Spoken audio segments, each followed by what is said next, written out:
यह कहानी एक ऐसी औरत की है जिसका नाम रुखसाना था।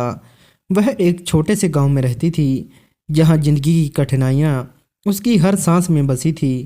रुखसाना का विवाह बहुत कम उम्र में हुआ था और उसके पति का स्वभाव बेहद क्रूर था।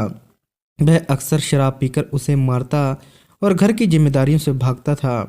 रुखसाना के 3 छोटे बच्चे थे और उनके पालन पोषण की जिम्मेदारी पूरी तरह से उसी पर थी।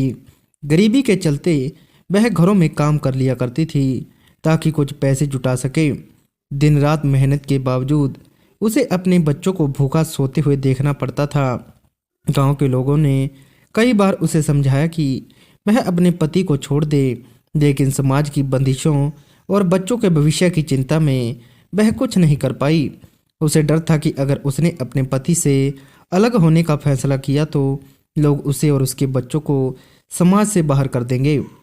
एक दिन जब हालात बर्दाश्त से बाहर हो गए, रुखसाना ने फैसला किया कि अब उसे खुद की और अपने बच्चों की ज़िंदगी बदलनी होगी। उसने एक एनजीओ से मदद मांगी जो औरतों के हक की लड़ाई लड़ता था। वहां से उसे कानून और अपने अधिकारों के बारे में जानकारी मिली। धीरे धीरे उसने अपने पति के खिलाफ मामला दर्ज करवाया और अपने बच्चों के साथ एक नई शुरुआत की। रुखसाना ने छोटे छोटे कामों से अपनी आजीविका शुरू की और धीरे धीरे आत्मनिर्भर बन गई। उसने समाज की बेड़ियों को तोड़कर अपनी पहचान बनाई और बच्चों को एक बेहतर भविष्य देने में सफल रही। उसकी कहानी उन सभी औरतों के लिए प्रेरणा बनी जो मजबूर हालातों में जी रही थी, लेकिन हार मानने की बजाय अपने हक की लड़ाई लड़ना सीख रही थी।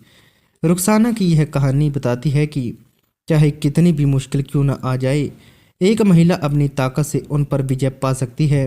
दोस्तों, आज की हमारी छोटी सी कहानी आपको कैसी लगी हमें कमेंट बॉक्स में ज़रूर बताना।